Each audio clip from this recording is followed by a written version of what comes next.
that's the first thing anyone has to do, is create mental space. Here's how you do it. When you go through life, your brain creates lists. It's just what you do. This is universal. Everybody does it. You create lists. So you have a list of things that you need to get done for today. You have a list of things you need to get done for your relationship. You have a list of people that you want to call this week. You just have these lists in your head all the time. And that's not bad. It's just, it is. But if you want to be in a position where you have brain space to improve things, to notice things, to build things, whatever it is, however you're doing that, you have to free up space. And those lists start taking up space.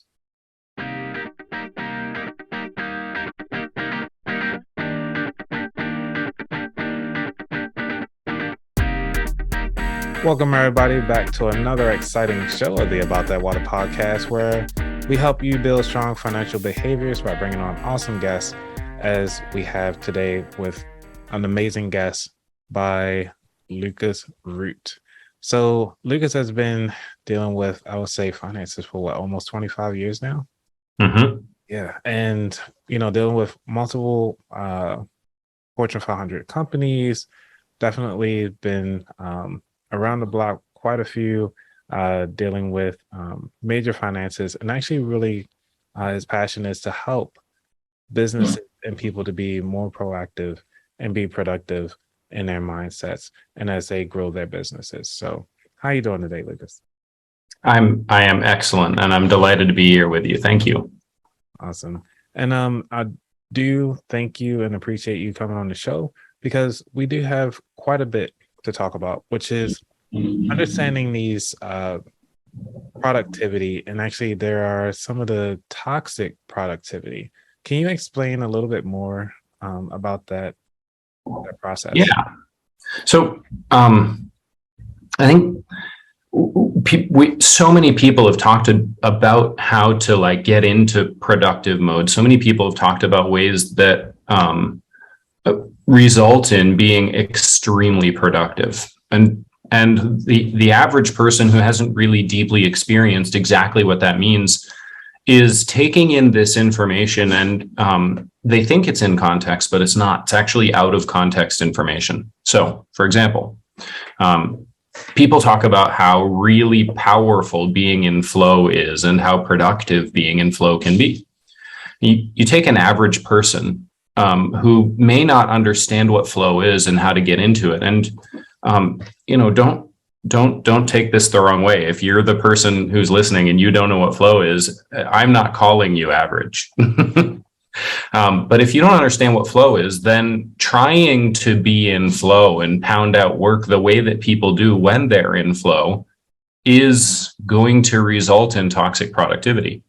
So the end result of that is you're actually going to be far less productive in life, maybe not necessarily in work, but in life overall, than you might have been if you hadn't tried to do that stuff. Let me tell you what I mean by that. I have what I call a productivity curve, where you do a certain amount of work for a certain period of time, and after that period of time, you actually start to accumulate debt in order to continue to be productive. So I call that productivity debt. It comes at the end of that productivity curve. And as you keep going further, that debt is actually geometric. It's not linear. Okay. So specifically what that means, for example, most people stop being maximum peak productive at about 30 minutes, just about there. Right? Yep. Plus or minus, there's a range, whatever it is. Most people, it's about 30 minutes. So at 30 minutes, to go beyond 30 minutes and continue being productive, you have a productivity debt that you're going to have to pay somewhere, somehow, sometime. The way that you pay that productivity debt is you don't do anything and you allow your body to just reconnect to itself. You could take a nap. You could sit on the couch and veg out. You could meditate. Doesn't matter how you pay that debt, but you must pay it. Your body will not tolerate you not paying it. It starts to accumulate after 30 minutes. So 30 minutes, you maybe have a 5-minute debt. At 60 minutes, you don't have a 10-minute debt. You now have a 15-minute debt. Why is it a big jump? It's not a big jump. It's geometric. Okay. So at 90 minutes, it's not 5 + 5 + 5, right? It's not 15 minutes. It's actually a 30-minute debt at 90 minutes. So at 90 minutes, you now, in order to do 90 minutes of straight work nonstop, you're actually going to have to stop and do nothing for 30 minutes in order to pay back the cost of that productivity debt. Now, most people don't do that. Right. So they get to the end of the day and they're carrying this weight of productivity debt.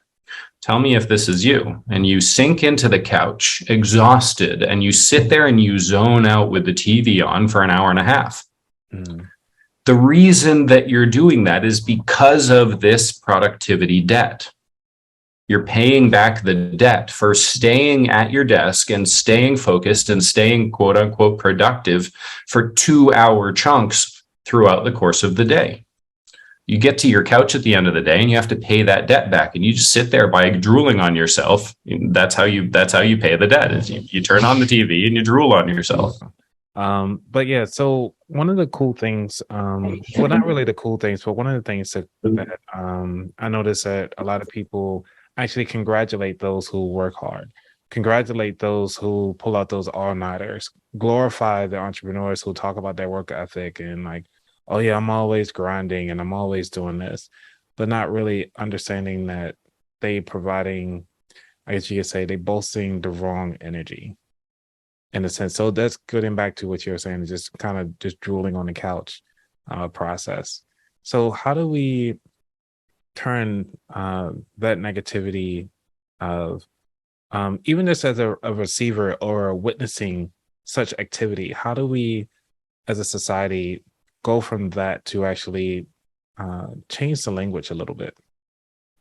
So the question is, how do we take this toxic productivity and turn the dial on it, right? Yes. Well, there are a couple of different things. So I'm not saying don't work all night. I'm not saying don't put in 17-hour days.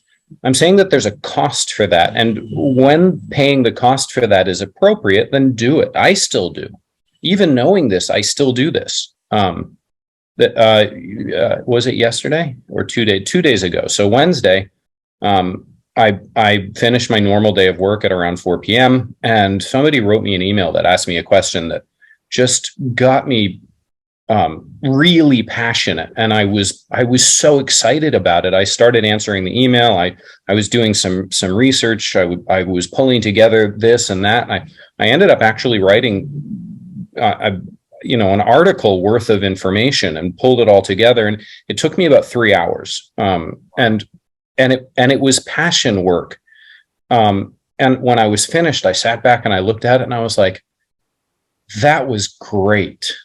Like, that was great. And then I came home and I sat down on the couch and I turned on the TV and I drooled on myself for an hour. and that's okay. And that's okay.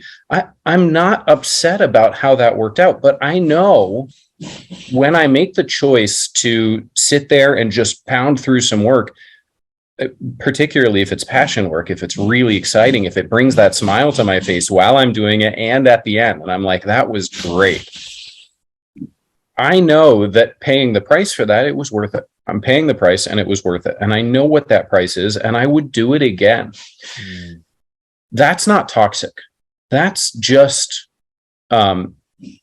personal, emotional energy capitalism. I'm paying for something that I want to have. Right. It's toxic when it's extracted from you and you don't understand the cost. Okay. Oh shit, that was I'm sorry for the language. That was powerful. Yeah. Can you explain a little bit more into that? Dive a little bit more into that. Yeah. Think about like there's a huge thing going on with student loans in the world right now. Like, at least here in the US. The whole idea of predatory lending. And I'm not sure that student loans are predatory lending, but the fact that if somebody is underwater and can't get their head above water and they can't declare bankruptcy to get out of their student loans, that's toxic. Like, even if it wasn't predatory when it happened, I'm not having that conversation. Even if it wasn't predatory when it happened, if it's being extracted from you, that's when it becomes toxic. I have credit cards. I have credit card debt all the time. I use my credit to build things. I use my credit to buy ads online. I use my credit to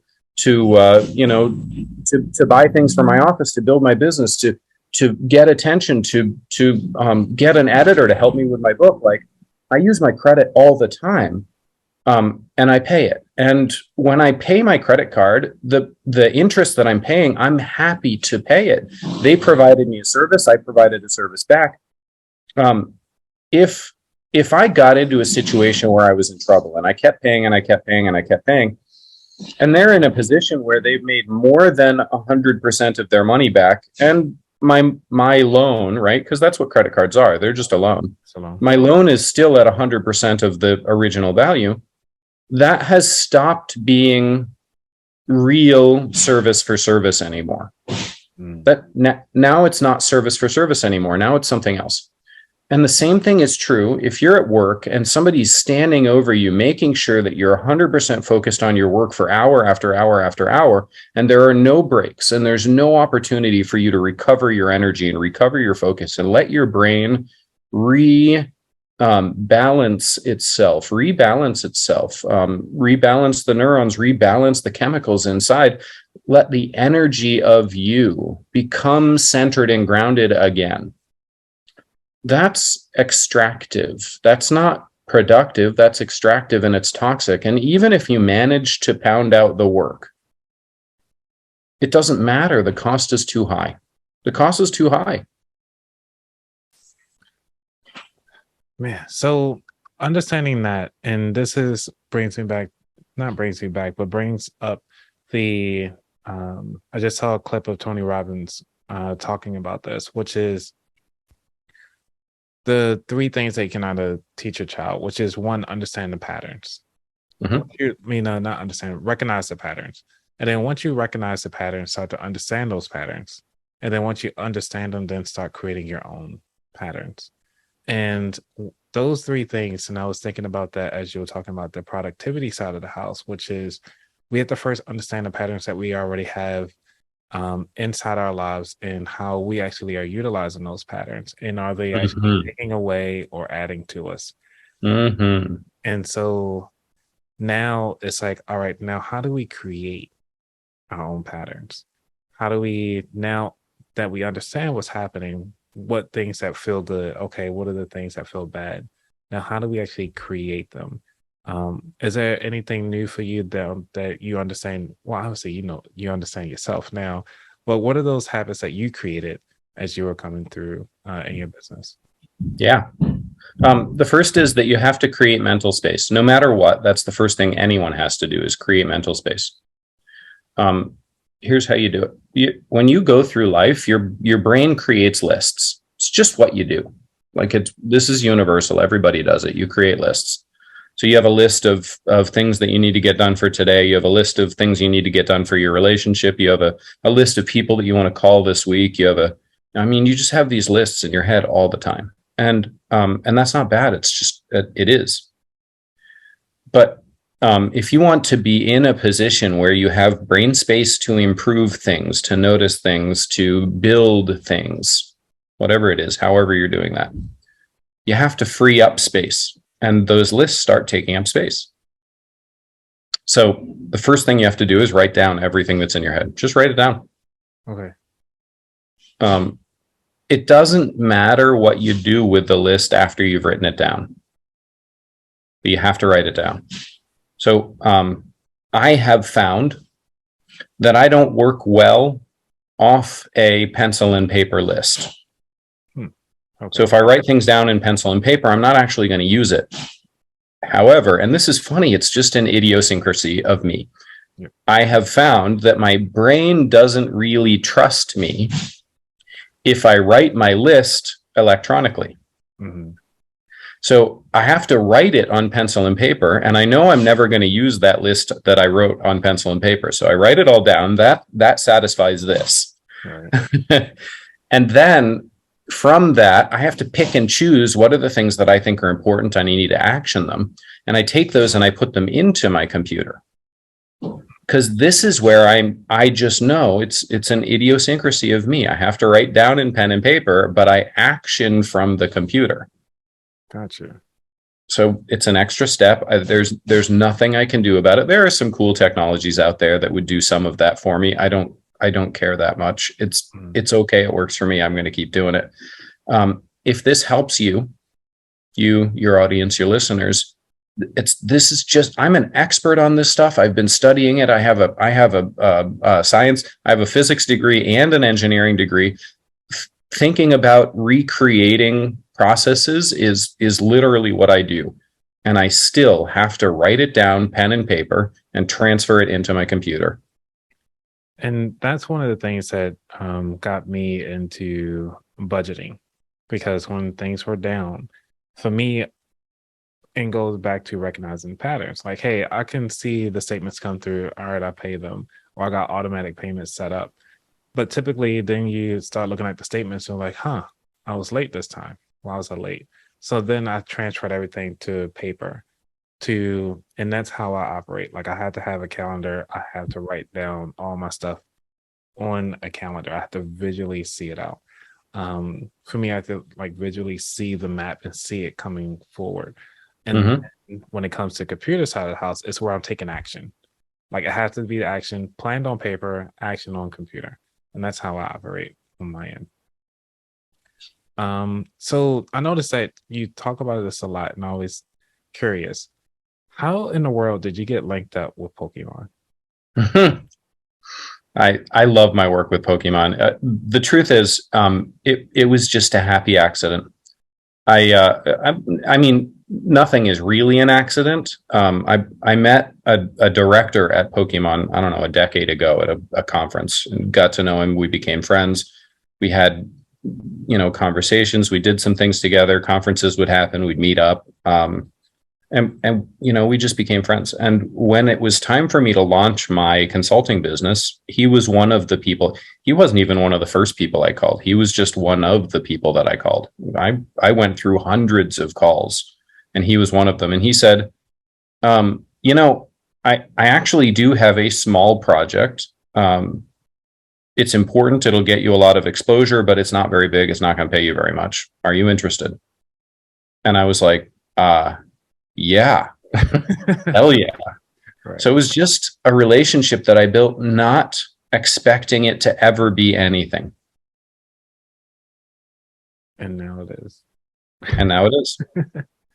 Because, and that's one of the things about, I think King Coleman coined the term, it's just the proximity principle, where it's like you have this radius of people that know somebody, but it's usually those tertiary people that would actually get you a job or make that connection for you that you've been yearning for. And that is amazing that you was able to get as far as you could, just with that one connection. And also building that habit up of your strategy, or not so much your strategy, but your brand, your name, to get that out there so people will recognize, hey, this is a trustworthy guy. I actually like what he's doing, and he can actually add some value to this business. And now, when it comes to adding value from a productivity standpoint, what are the top 3 things you say that somebody would need to do to be productive in their lives? Yep. The first is, think about how you're going to spend any period of time forever from now on as an opportunity to be productive. So you can be productive while you're sleeping. That doesn't mean getting work done, but that means being effective at the thing that you want to be doing during that period of time. You can be productive when you're having quality time with your family. You can be productive in the morning. And when you look at your time as an opportunity to be effective, to be productive, the way that you approach it changes dramatically.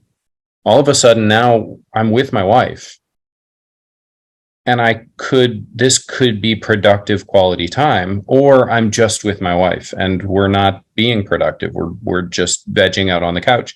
And maybe that's the point, is to veg out on the couch for the moment. Or maybe the point is, I'm on the couch, I'm with my wife, I might as well make this an effective, productive relationship building opportunity. I'm going to bed. I could just fall into bed and just pass out. But is my sleep productive? Is it restful? Is it bringing me the kind of recenter that I need so that when I wake up in the morning, I feel refreshed? What do I have to do to make sure that that's productive? Now, here's what's cool. This is actually very cool. This gets me geeked out, right? Right. We humans, we created computers. Mm-hmm. We this is ironic. We like God did for us, we created our child in our own image. Mm-hmm. Now you look at this little box on your desk and you're like, dude, what are you talking about? Like that's weird. I know. Think about the way that the computer works. Okay. It has tasks that are running in the background. We have tasks that are running in the background. It accepts prompts that load up programs and kick off some productivity within the tool.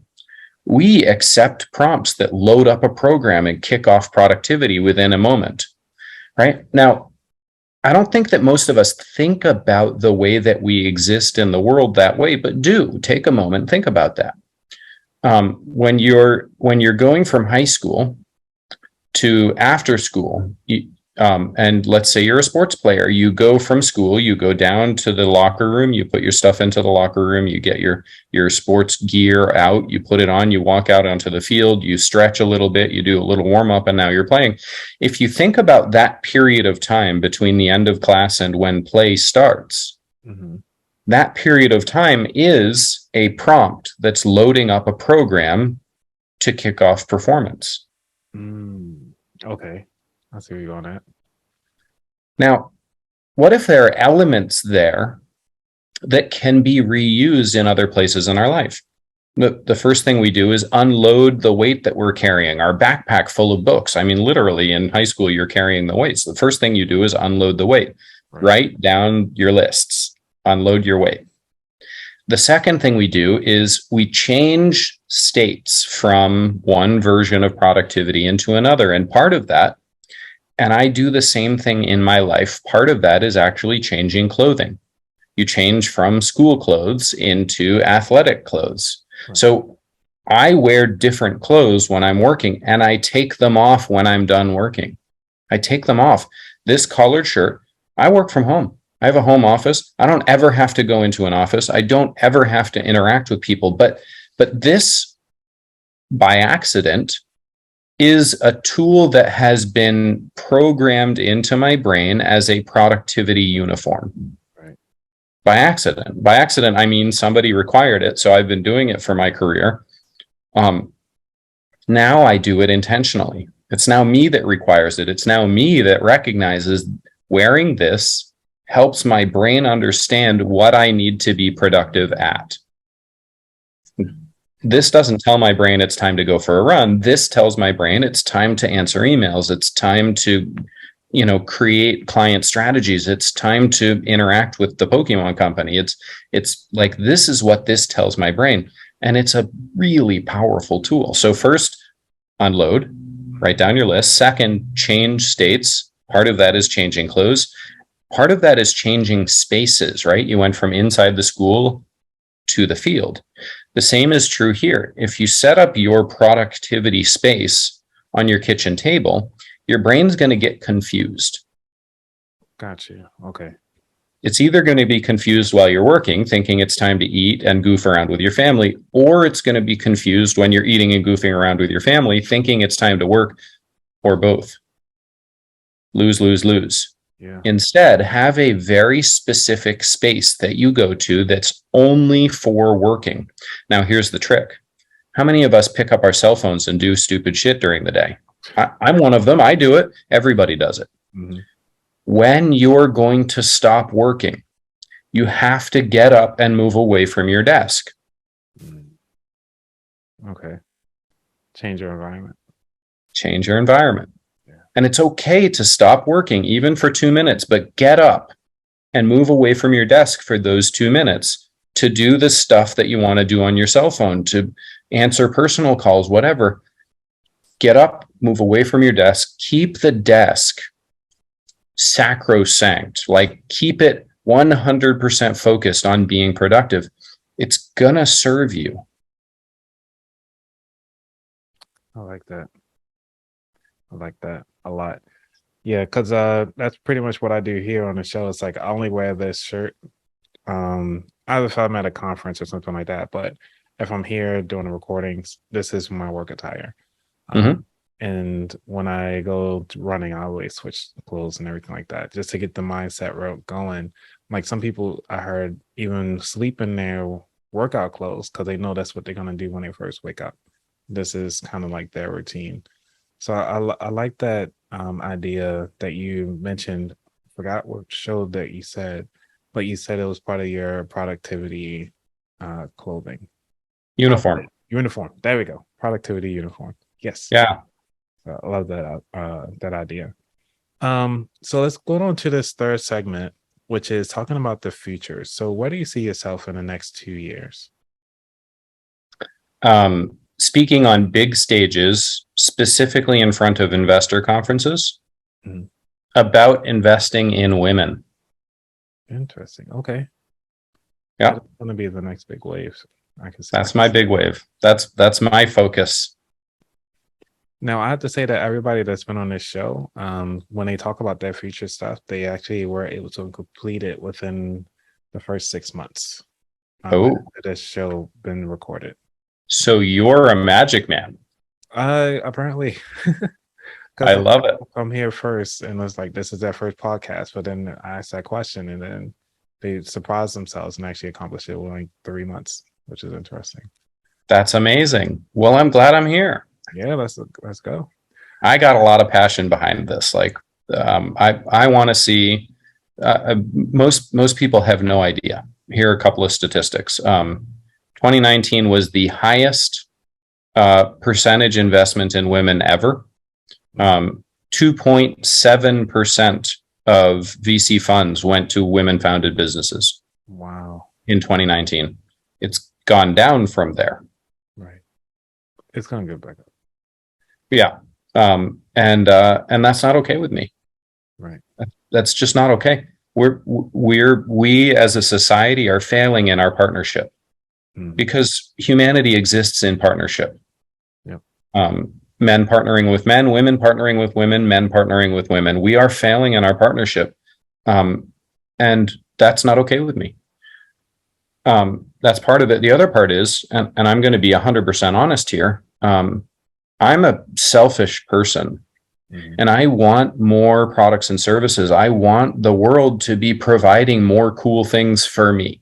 Yeah. That's the best way to lift up the world is, a rising tide lifts all ships. The biggest opportunity for us to drive a rising tide right now is by investing in women and minorities. And each person has to be focused. So my focus is in women. I like it.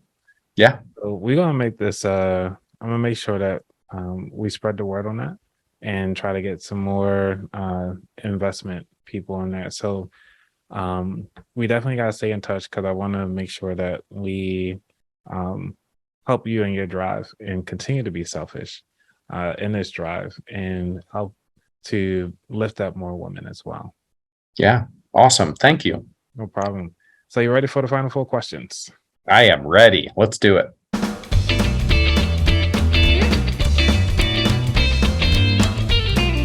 So number 1, what does wealth mean to you? It means the amount of time between now and when you have to start working again to pay your bills. Okay. I think most people measure wealth in dollars. I measure wealth in time. That's good. That's real good. Gotta be selfless with your time. Yeah. Number 2, what was your worst money mistake? This one's going to hit a little bit hard. The biggest money mistake I made, in fact, the top 2 biggest money mistakes I made are similar. Investing in real estate. One as a business and one for my own home.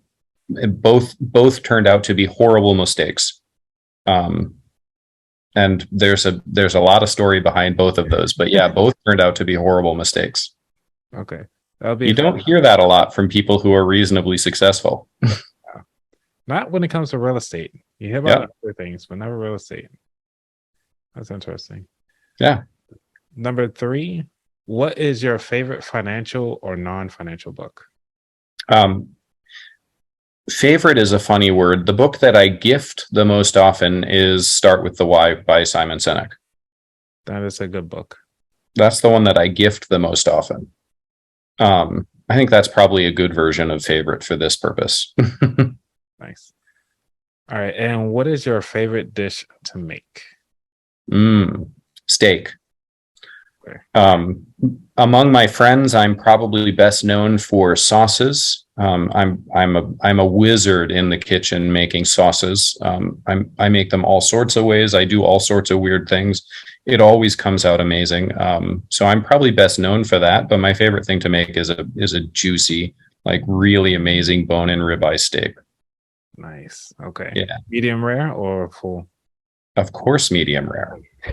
Hey, is there no other way? Awesome. So for a lot of people, we talked about a couple things, and this is the last question, which is how can people find out more about you, what you have to offer, and even for the companies that are listening, how can they actually get in touch with you?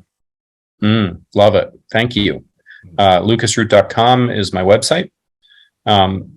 I also have my own podcast called Elements of Community. You can find it on elementsofcommunity.us. Okay. And then I'm very active on Instagram and LinkedIn. Both of them I'm at Luke Root, Lucroot, just because Lucas Root was taken. As long as it works, when we can get there. It works. Awesome. Yep. Right. Thank you so much, Lucas, for being on the show. Again, everybody, if you found some of this information productive and also in your lifestyle, and if you notice somebody that has a lot of toxic productivity, please make sure you share this information with them. Shoot them this podcast, give them a thumbs up, and actually show them why you thought this episode was helpful to you. It might help somebody else. All right, everybody, y'all be safe. I'm out.